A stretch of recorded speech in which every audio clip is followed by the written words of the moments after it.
नमस्कार विद्यार्थियों, मैं दिन पारिक स्वागत करता हूं आपका जीके बाय डीके चैनल पर। और हम शुरुआत कर रहे हैं समानता के बारे में। समानता के रूप और प्रकार है ना, उन पे हम विशेष रूप से चर्चा आज करेंगे। सबसे पहले हम इसके रूपों की बात कर लेते हैं। तो दो रूप हैं, नकारात्मक और सकारात्मक। देखिए बेसिक कंसेप्ट है, इसको ज़्यादा डिटेल से समझने की कोशिश करोगे तो गड़बड़ा जाएगा।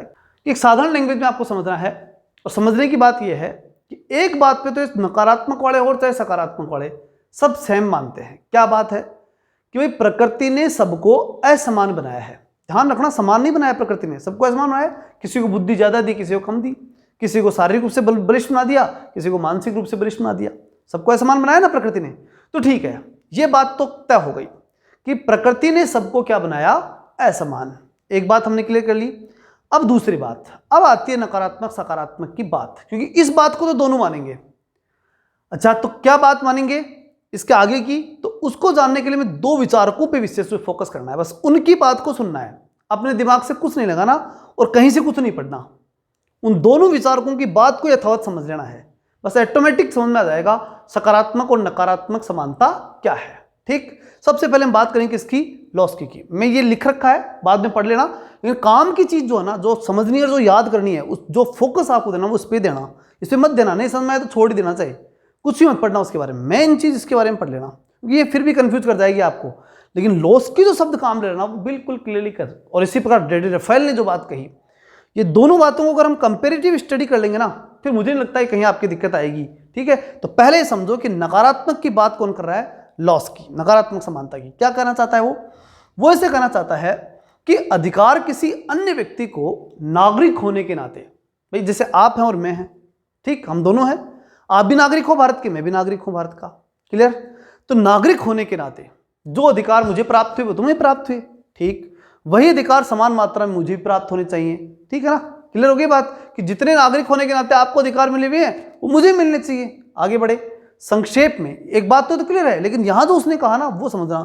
संक्षेप में इन विभिन्नताओं को स्वीकार करते हुए, कौन सी विभिन्नताओं को, प्रकृति वाली विभिन्नताओं। भाई विभिन्नता तो है, प्रकृति ने तो विभिन्नता दी है ना, तो उन विभिन्नताओं को स्वीकार करते हुए समानता का अर्थ उन विषमताओं को दूर करना है जो नैसर्गिक नहीं है। प्रकृति ने जो असमानता बनाई वो तो हम स्वीकार करेंगे, लेकिन उसके बाद में जो असमानताएं हैं, जैसे मध्यकाल के अंदर हम बात करें तो राजा लोग हुआ करते थे, सामंत हुआ करते थे, और फिर उनके अधीन आम जनता हुआ करती थी। तो असमानता थी ना, वो जो असमानता थी प्रकृति ने थोड़ी बनाई थी। जन्म से जो है प्रकृति ने क्या बनाया, किसी को बुद्धि से ताकतवर, किसी को शरीर से ताकतवर, यही तो बनाया। बाकी तो यहां आकर डिस्टर्बेंस हुआ है सारा। तो जो नैसर्गिक असमानता है वो तो है, यानी प्रकृति ने असमान बनाया वो तो है। उन विषमताओं को दूर करना जो नैसर्गिक नहीं है, नैसर्गिक है वो तो रहेंगी, लेकिन जो नैसर्गिक नहीं है उन्हें दूर करना है, यानी प्राकृतिक नहीं है उन्हें दूर करना है।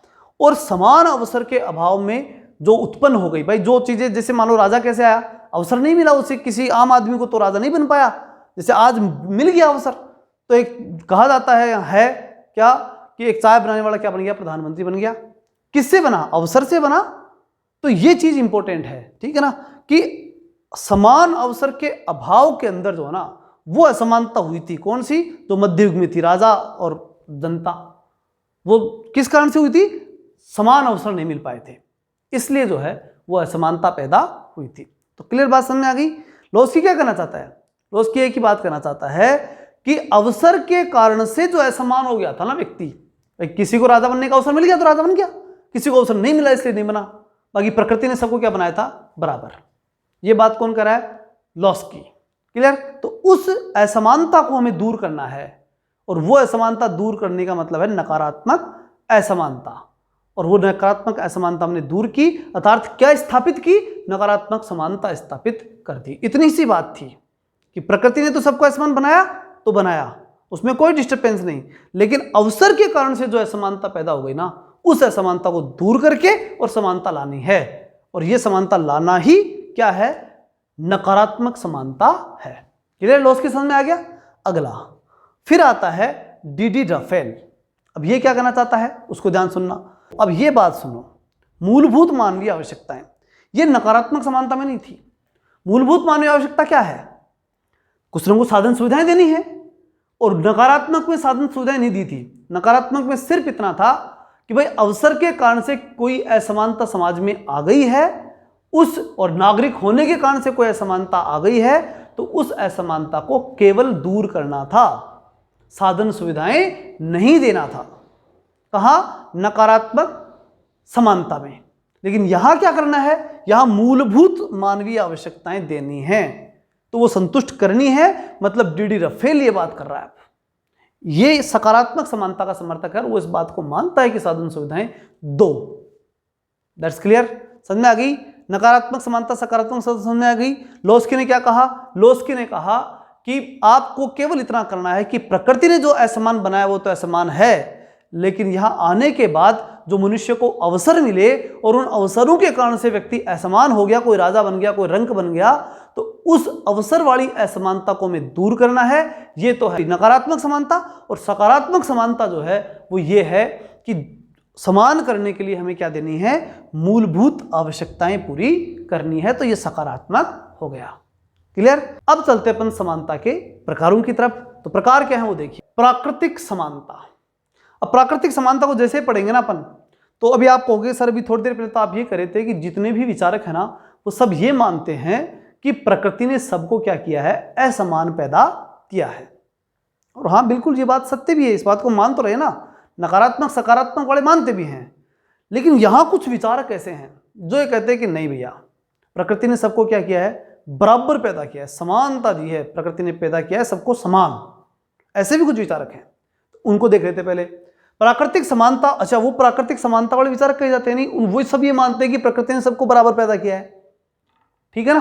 प्राकृतिक समानता ये लोग मानते हैं। कौन कौन से वो भी देख लेते हैं। तो प्राकृतिक समानता का तात्पर्य है कि मनुष्य जन्म से समान होता है, अर्थात प्रकृति ने सभी को समान बनाया है। ये लोग ये करें कि सबको बराबर बनाया प्रकृति ने।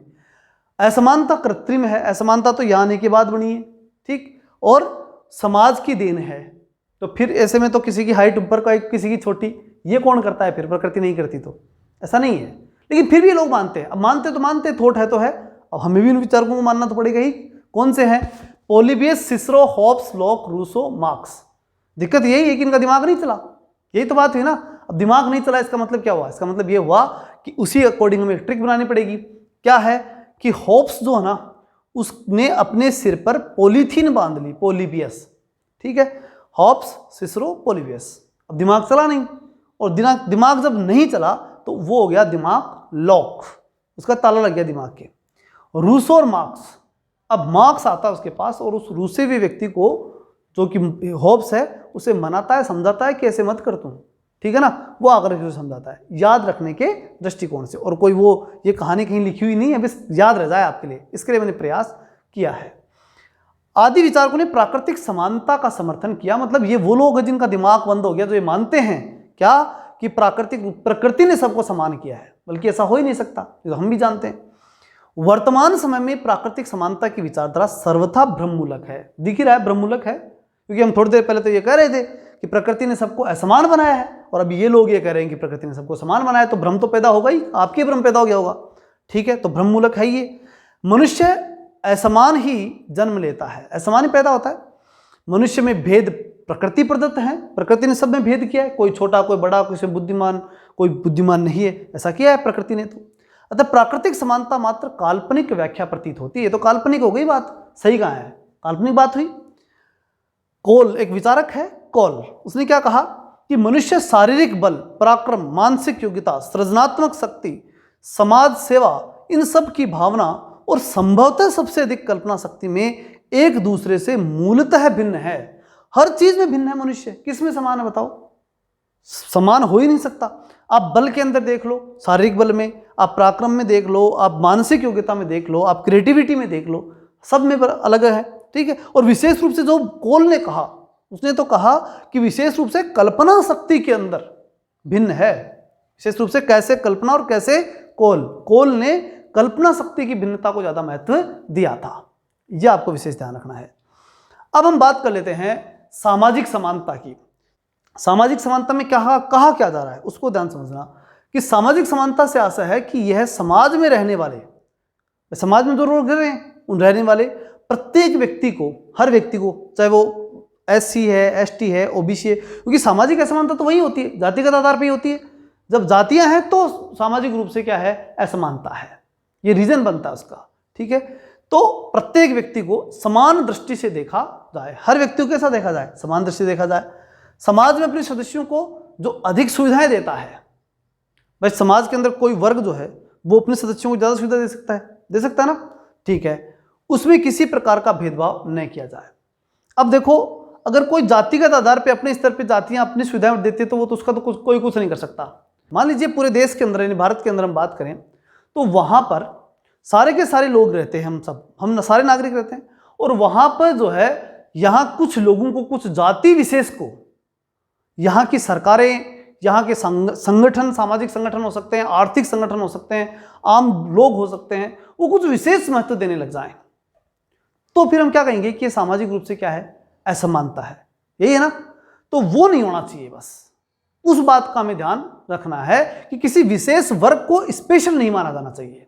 बस ये क्या है, सामाजिक रूप से असमानता नहीं रहेगी, यानी सामाजिक रूप से समानता आ जाएगी। फिर संयुक्त राष्ट्र संघ में मानवाधिकार घोषणा पत्र 1948 में सामाजिक समानता पर विशेष बल दिया गया। मतलब सीधी सी बात है, देखो पहले क्या था, जातियों में असमानता थी, छुआछूत था, तो कुछ नीचे थे तो कुछ ऊपर थे, वो नहीं होना चाहिए, वो चीज गलत थी, वही सामाजिक असमानता थी, उससे हमें दूर करना है, तो क्या आ जाएगी, सामाजिक समानता आ जाएगी। ये मानवाधिकार घोषणा पत्र में विशेष रूप से 1948 के अंदर ये बात लिखी गई। चलिए हमारे यहाँ तो जाति हो गई, लेकिन अमेरिका के अंदर जो ना वो रंग भेद के आधार पर होता है, वो असमानता होती है, सामाजिक असमानता है। इसी प्रकार से अफ्रीका के अंदर हुआ था जब नेल्सन मंडेला ने विरोध किया था, तो वहां पर भी वही चीज हुई थी। तो कहने का मतलब क्या है कि कोई जरूरी नहीं है कि जाति आधार पर ही जो है असमानता होती है, वो असमानता जो है सामाजिक असमानता होती है, उस जाति आधारित असमानता को दूर करते ही हम समाज में समानता ले आएंगे, नहीं। अमेरिका और अफ्रीका जैसे देशों में अलग प्रकार की सामाजिक असमानता है, वहां जातियों का मतलब नहीं है, अलग प्रकार की सामाजिक असमानता है और उसे दूर करना है, ठीक। तो फिर क्या आएगी, समानता आएगी। तो संयुक्त राष्ट्र संघ का जो घोषणा पत्र आया था 1948 के अंदर, उसमें सामाजिक समानता के ऊपर विशेष बल दिया गया था। अच्छा, इसके अतिरिक्त भारत की हम बात करें तो भारत के संविधान में भी सामाजिक समानता संबंधी व्यवस्था की गई है। हमारे यहाँ सामाजिक, आर्थिक, राजनीतिक हर प्रकार की समानता की बात कही गई है। अब हम बात कर ले तीसरी प्रकार की समानता, ये क्या होती है। पहली तो क्या थी, प्रकृति ने सबको समान बनाया है, और इसका तो विवाद हो गया, इसमें तो कुछ विचारक जो थे वो मानते हैं, बाकी ज्यादातर नहीं मानते इस बात को। तो हम, आप और मैं भी नहीं मानेंगे कि प्रकृति समान करती है, नहीं करती, प्रकृति तो असमान ही करती है।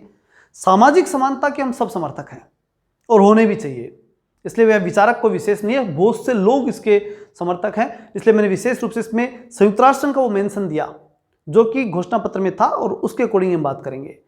अब जो तीसरी प्रकार की समानता आती है ना, वो आती है नागरिक समानता। और वो क्या है, नागरिक समानता का एक नाम और हो सकता है, वो क्या है, कानूनी समानता। क्या है, देखिए, कानून के समक्ष समानता, कानून का समान संरक्षण, ये बात हम बचपन से पढ़ते आ रहे हैं, रेगुलरली पढ़ते हैं, कानून के समक्ष समानता, कानून का समान संरक्षण, ये शुरू से पढ़ते आ रहे हैं। वही बात किस में आती है, कानूनी समानता यानी नागरिक समानता में आती है।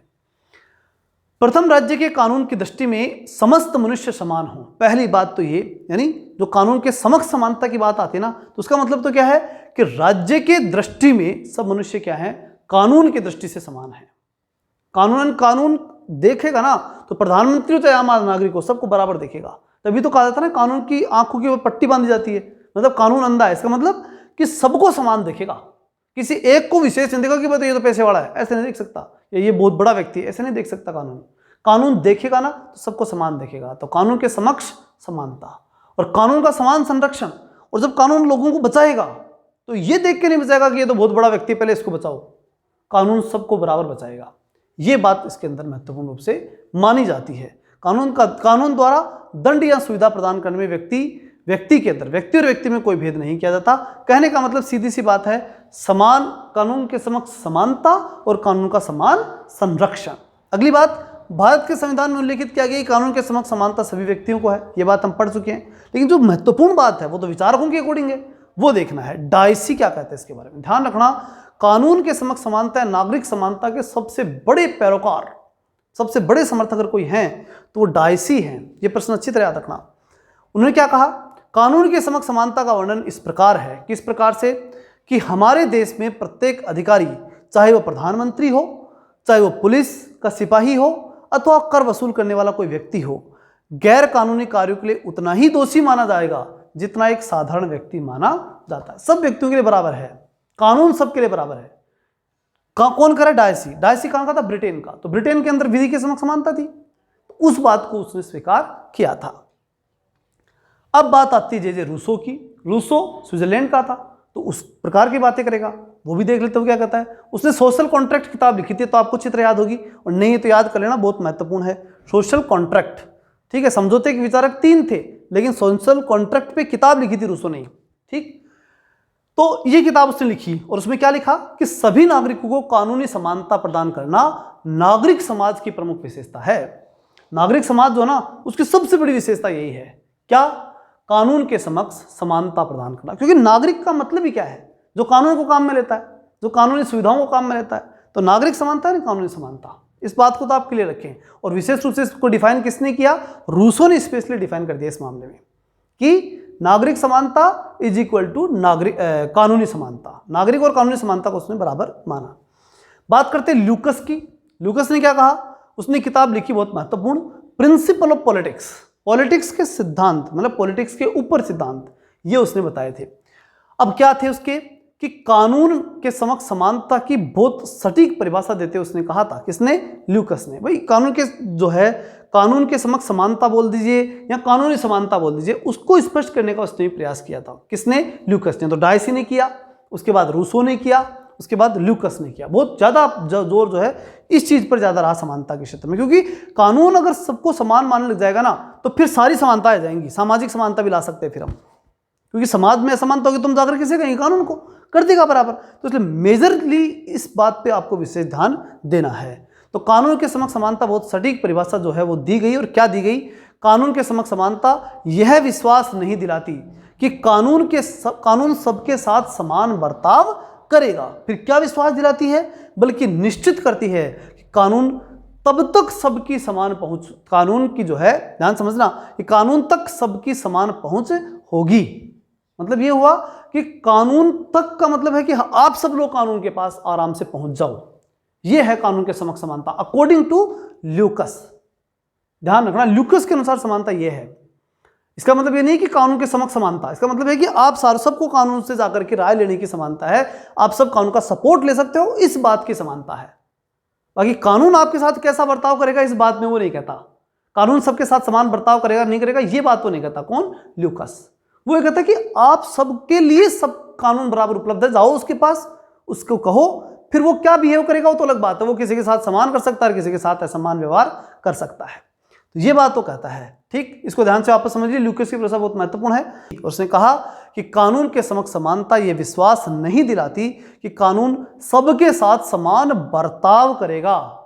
कानून कैसा बर्ताव करेगा इस बात की कोई गारंटी नहीं। फिर किस बात की गारंटी है? गारंटी एक ही बात की है, बल्कि ये निश्चित करते हैं कि कानून तक सबकी समान पहुंच होगी। हम सब कानून तक समान रूप से पहुंच पाएंगे। केवल उन्हीं बातों पर विचार किया जाएगा जिन्हें कानून के अंतर्गत प्रासंगिक माना जाता है। अब कानून उन्हीं बातों पर विचार करेगा जो उसके अकॉर्डिंग प्रासंगिक है, काम की है। आप हर बात को उसके पास जाकर कहोगे वो माने तो माने, तो नहीं माने, वो समान बर्ताव आपके साथ करे तो करे, तो नहीं करे, वो जरूरी नहीं है। वो क्या करेगा, उसका एक्शन, कानून का एक्शन क्या होगा, इसके अंदर कोई समानता नहीं है। बस इतनी समानता आपको कि आप सबके सब, चाहे XYZ नागरिक कोई भी हो, वो सब के सब जाकर के अपनी कहानी कहां गा सकते हैं? कानून के सामने कह सकते हैं। ये ध्यान रखना। अगली बात आती है राजनीतिक समानता की। अब राजनीतिक समानता क्या है? राजनीतिक समानता का मतलब है 3 प्रकार की बातें, 3 चीजें ध्यान रखना। राजनीतिक शब्द आते हैं, 3 बातें ध्यान रखा करो। चुनाव में खड़ा होना, वोटिंग देना, और सबसे इंपॉर्टेंट चीज, जितनी भी सरकारी नौकरियां हैं उन सब में बराबर रूप से आप जाकर के भाग ले सकें, यानी उनको ज्वाइन करने का आपको बराबर अधिकार। फिर आपको साबित तो अपने आप को करना पड़ेगा, बाकी सब जाकर के जो है सरकारी सेवाओं में जा सकते हैं। ये 3 चीजें मुख्य रूप से राजनीतिक समानता में आती हैं, ये आप ध्यान रखना, ठीक। तो राजनीतिक समानता से तात्पर्य कि बिना किसी भेदभाव के समाज के समस्त नागरिक, सारे नागरिक राजनीतिक गतिविधियों में सक्रिय भाग ले सकें। ये तो साधारण सी बात हुई, लेकिन जो लॉस्की कहता है वो समझना पड़ेगा अपने को। तो क्या कहता है वो, देखिए, ये बात हम पढ़ चुके हैं लॉस्की वाली, लेकिन इसका ध्यान से वापस समझिए। देखिए क्या कहता है लॉस्की के शब्दों में, जो अधिकार किसी अन्य व्यक्ति को नागरिक होने के नाते प्राप्त है, और नागरिक होने के नाते कौन से प्राप्त है? राजनीतिक अधिकार। नागरिक को ही मिलते हैं राजनीतिक अधिकार, ठीक है। वही अधिकार समान मात्रा में मुझे भी प्राप्त होने चाहिए, ठीक है ना। नागरिक होने के नाते, देखो नागरिक अधिकार होते हैं कानूनी अधिकार, ठीक, वो तो होते हैं एक प्रकार, और एक होता है राजनीतिक अधिकार। राजनीतिक अधिकार किसको मिलता है? नागरिक को, लेकिन राजनीतिक अधिकार को हम नागरिक अधिकार नहीं कह सकते। क्लियर है? क्योंकि नागरिक अधिकार जो होता है वो कानूनी अधिकार होता है, और राजनीतिक अधिकार का मतलब है कि आप राजनीतिक व्यवस्था में भागीदार हो सके, वोट दे सके, चुनाव में खड़े हो सके, आप जो है प्रशासनिक गतिविधियों के अंदर भाग ले सकें, सरकार का हिस्सा बन सकें, आप किसी प्रशासनिक व्यवस्था के अंदर एग्जाम देकर के जो है कंपटीशन एग्जाम देकर हिस्सा बन सकें। ये सब क्या है? ये राजनीतिक समानता है। ये चीज आप ध्यान रखना, ठीक है। तो लॉस्की के शब्दों में अधिकार किसी अन्य व्यक्ति को नागरिक होने के नाते प्राप्त है, वही अधिकार समान मात्रा में मुझे भी प्राप्त होने चाहिए। अब जो बात आती है वो आती है आर्थिक समानता की। तो क्लियर हो चुके होंगे, यहां तक कोई दिक्कत नहीं है। ये थोड़ा ध्यान रखना, नागरिक और कानूनी समानता एक बात होती है और राजनीतिक समानता एक बात होती है। राजनीतिक समानता उसी व्यक्ति को मिलती है जो नागरिक होता है, क्योंकि वही जो है वो पब्लिक के अंदर बोर्ड, जैसे एक बात और ध्यान रखना, जैसे कानूनी समानता है, इस बात का बहुत विशेष ध्यान रखना आपको। जैसे कानूनी या नागरिक समानता है तो ये भारत के नागरिकों को मिलेगी, और विदेश से कोई आ रहा है ना उसको भी मिलेगी, क्योंकि कानून तो उसके लिए भी महत्वपूर्ण हो जाता है। अकॉर्डिंग टू जो लिखा हुआ है संविधान में वही मिलेगा तो उसको, लेकिन मिलेगा, कानूनी समानता उसे मिल जाएगी, मतलब नागरिक समानता उसे मिल जाएगी। शब्दों के कारण ही गड़बड़ हो जाती है। आप नागरिक समानता देख करके हो जाए कि अगर आपसे पूछा जाए कि किसी विदेशी व्यक्ति को नागरिक समानता मिल सकती है क्या, तो आप कहोगे नहीं, नागरिक तो नहीं है, कहां से मिलेगी, गलत हो जाएगा। तो फिर क्या करना है? ध्यान ये बात रखनी है कि नागरिक समानता का मतलब जो होता है वो होता है कानूनी समानता, और इसका मतलब ये है कि अगर कोई विदेशी भी आए ना हमारे यहाँ तो उसको कानूनी समानता या नागरिक समानता मिलेगी, लेकिन उस विदेशी को राजनीतिक समानता नहीं मिल सकती, क्योंकि वो यहाँ का नागरिक नहीं है। तो नागरिक होने के कारण से व्यक्ति को मिलता क्या है? नागरिक होने के कारण से व्यक्ति को नागरिक समानता मिले या नहीं मिले वो अलग बात है, उसे नागरिक होने के कारण से एक विशेष अधिकार जो मिलता है ना, विशेष जो समानता मिलती है, भारत का नागरिक होने के कारण से आपको और मेरे को जो विशेष पावर मिला हुआ है, विशेष समानता मिली हुई है, वो विशेष समानता राजनीतिक समानता है। ये विशेष रूप से आप ध्यान रखिएगा। चले आगे। अब देखो, अब है आर्थिक समानता। आर्थिक समानता क्या है? आर्थिक समानता मार्क्सवादी विचारधारा की देन है। ये बात मैंने बार बार कही है कि आर्थिक समानता दिखते ही मान जाओ कि ये मार्क्सवादी है, सारे के सारे मार्क्सवाद को मानेंगे, और ये समाजवादी पद्धति पर की आधारशिला है।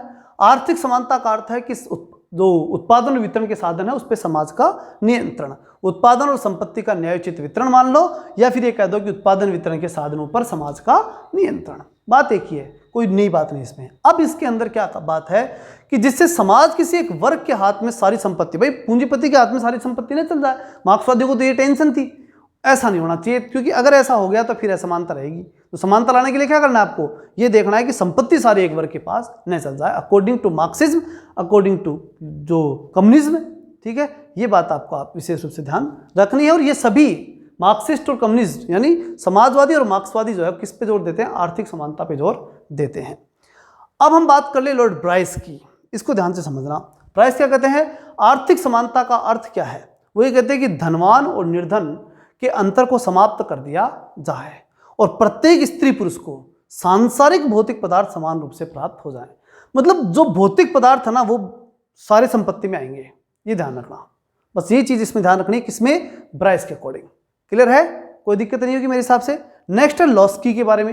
लॉस्की ने क्या कहा? उसने कहा कि आर्थिक समानता को सभी प्रकार की समानताओं का मूल माना जाता है।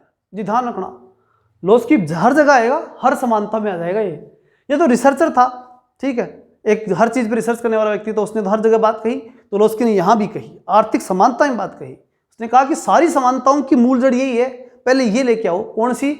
आर्थिक। कौन कह रहा है? लॉस कह रही है, ठीक है, लॉस्की कह रहा है। तो लॉस्की आर्थिक समानता को सभी प्रकार की समानताओं की मूल मान्यता मानता है, उनका सबका मूल मानता है। और क्या कहता है लॉस्की? और वो कहता है कुछ लोगों के पास प्रचुर मात्रा में धन होने से पहले सबकी आवश्यकताएं अच्छी तरह से पूरी करनी चाहिए। कि भाई सबके पास धन हो, उससे पहले इतना डिसाइड तो कर लो कि सबकी आवश्यकताएं तो पूरी हो जाए, फिर एक व्यक्ति के पास ज्यादा पैसा हो तो चलेगा, लेकिन सबकी आवश्यकता तो पूरी करो पहले। ये कौन कहता है? लॉस्की। तो इस प्रकार से वो कहता है कि आर्थिक समानता का मतलब ये नहीं कि पकड़ के सबको बराबर करोगे, नहीं। लॉस्की के अकॉर्डिंग आर्थिक समानता का मतलब है कि पहले सबकी आर्थिक आवश्यकताएं पूरी कर दो, जो मूलभूत आवश्यकता है वो सारी पूरी करो, फिर अगर ज्यादा कमाता है तो कमाने दो किसी को।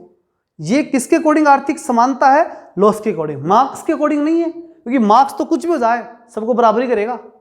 लॉस की बिल्कुल बराबर करने की बात नहीं करता, वो कहता है कि पहले मूलभूत आवश्यकताएं पूरी कर दो और फिर उसके बाद में अगर कोई ज्यादा कमाता है तो कमाने दो। ये अंतर लॉस के और मार्क्स का ध्यान रखना। मार्क्सवादी उस दृष्टिकोण से सोचते हैं, लॉस की इस दृष्टिकोण से। क्लियर? आगे चलते हैं। आर्थिक समानता लोकतंत्र की सफलता की अनिवार्य शर्त है। अगर लोकतंत्र को सफल करना है ना तो आर्थिक समानता लानी पड़ेगी। आर्थिक समानता के अभाव में राजनीतिक स्वतंत्रता महत्वहीन है। ये बात हमारे यहाँ जवाहरलाल नेहरू जी ने भी कही थी कि अगर जब तक पेट नहीं भरेगा तब तक वोट का कोई कुछ भी नहीं करेगा कोई। ठीक है ना? तो समाज का सही विकास तभी संभव है जब उसके सदस्यों के लिए के बीच में जो है वो न्यूनतम आर्थिक समानता आवश्यक रूप से उनको प्राप्त हो जाए। कम से कम पैसा जो है वो सबको मिले, इतना मिले कि अपना जीवन यापन तो ढंग से कर पाए। फिर उसके बाद आप बाकी समानताएं दो नहीं, दो अलग विषय है। इसी संबंध में मैथ्यू अर्नोल्ड ने भी एक बात कही थी, ये भी बहुत महत्वपूर्ण है, ये भी ध्यान रखना। क्या कहा था कि असमानता धनिक वर्ग की वैभव देती है। धनिक वर्ग को तो क्या देती है? वो वैभव। और फिर मध्यम वर्ग को क्या बनाती है? बुरा। भाई धनिक वर्ग के पास तो अगर आर्थिक असमानता होगी तो वो तो वैभवशाली दिखेगा, मध्यम वर्ग क्या माना जाएगा? बुरा। ठीक है, मध्यम वर्ग को बुरा बनाती है, क्योंकि ये कहा जाएगा कि भाई ये व्यक्ति जो है ना मध्यम वर्ग वाला, ये पैसे जो है वो बढ़िया कमा रहा है, ये देखिए इसके पास पैसे हो गए, ये जो है कल तो ऐसे ही था गरीब और आज इसके पास पैसे हो गए। ये बात लोगों में ज़्यादा चलती है तो बुरा मानने लग जाते हैं, उसके साथ बुरा संबंध जुड़ जाता है। कल को अगर आप जॉब लग जाओगे और आप जैसे मान लीजिए फर्स्ट ग्रेड लेक्चर हो और वहाँ आपके पास 50-60 हज़ार रुपये 70 हज़ार रुपये तनख्वाह आने लग गई, तो जिस वर्ग में आज आप रहते हो और वहाँ के लोग अगर सफल नहीं हो पाएंगे तो वो कहेंगे कि देख ये ऐसे पढ़ता था, कुछ नहीं करता था और उसके बाद नौकरी लग गया, इसके बाद पैसे हो गए।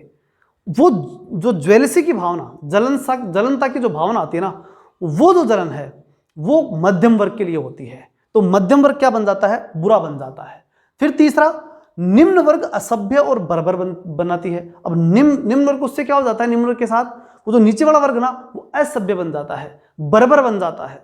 अब मैं ये नहीं कर रहा हूं कि जो नौकरी नहीं लगोगे वो सारे असभ्य बन जाओगे, नहीं, लेकिन वो सोचना गलत शुरू कर देता है उस मध्यम वर्ग के खिलाफ, उस उच्च वर्ग के खिलाफ। उसको नहीं मिला वो लोग भी हो सकता है, लेकिन इसके कारण ये थोड़ी होता है कि मध्यम वर्ग और उच्च वर्ग वाले व्यक्ति सारे गलत हो गए, लेकिन ऐसा हो जाता है। कौन कहता है? मैथ्यू अर्नोल्ड ये बात कहता है कि उच्च वर्ग वाला तो आनंद करता है, उसको तो वैभवशाली है, मध्यम वर्ग वाला बुरा बन जाता है, पैसे होने के बावजूद बुरा बन जाता है, और निम्न वर्ग वाला बर्बर बन जाता है और वो जो है असभ्य बन जाता है, अकॉर्डिंग टू अर्नोल्ड। फिर रूसो के ग्रंथ सोशल कॉन्ट्रैक्ट में ठीक ही कहा गया है कि सरकार की नीति ऐसी होनी चाहिए कि न तो यह अमीरों की संख्या बढ़ने दे और न ही ये भिखारियों की संख्या बढ़ने दे। क्योंकि अगर ऐसा हो गया ना, भिखारी बढ़ गए तो क्या होगा? तो फिर तो बर्बरता बढ़ेगी, असभ्यता बढ़ेगी, और जो उच्च वर्ग वाले ज़्यादा हो गए तो फिर वो उनको शोषण करेंगे नीचे वालों का। तो राज्य को ऐसा ध्यान रखना चाहिए कि ज़्यादातर पब्लिक मध्य में आ जाए। क्यों? क्योंकि ज़्यादातर पब्लिक मध्य में आ गई ना तो सारे तो बुरे नहीं हो सकते, तो फिर वो जो बुराई वाला कंसेप्ट हट जाएगा। उच्च वर्ग और निम्न वर्ग के जो लोग रहेंगे वो कोई इतने बचेंगे तो उनसे कोई ज़्यादा इफेक्ट समाज में पड़ेगा नहीं। ये बात कौन कहता है? रूसो। ये ध्यान रखना। तो रूसो का टारगेट क्या है? मध्यम वर्ग पैदा करना। तो ऐसे करके कंसेप्ट आपका कंप्लीट हुआ। आशा है बहुत अच्छा समझ में आया होगा, मैंने पूरा प्रयास किया। ठीक, और अगर आपको लगा हो कि मैंने वास्तव में अच्छा बताया तो कुछ कमेंट कर दिया करो, जिससे मेरा भी मनोबल बढ़े। ठीक, और इतनी आशा मैं जरूर करता हूँ कि आप कम से कम अपने जो ग्रुप है जो कि पढ़ने वाले विद्यार्थी हैं उनके पास जरूर आप भेजते होगे और लाइक तो आप कर ही दोगे, इतना तो मुझे पूरा विश्वास है। नए विद्यार्थी सब्सक्राइब करके जाना। और फर्स्ट ग्रेड पॉलिटिकल साइंस वालों को मालूम है उनका कोर्स चल रहा है, अगर चाहिए तो जो नंबर दिए गए हैं इन पे जाकर के आप कॉन्टैक्ट करके और कोर्स ले सकते हैं। ठीक, चलिए मिलते हैं कल, तब तक के लिए जय हिंद, जय भारत।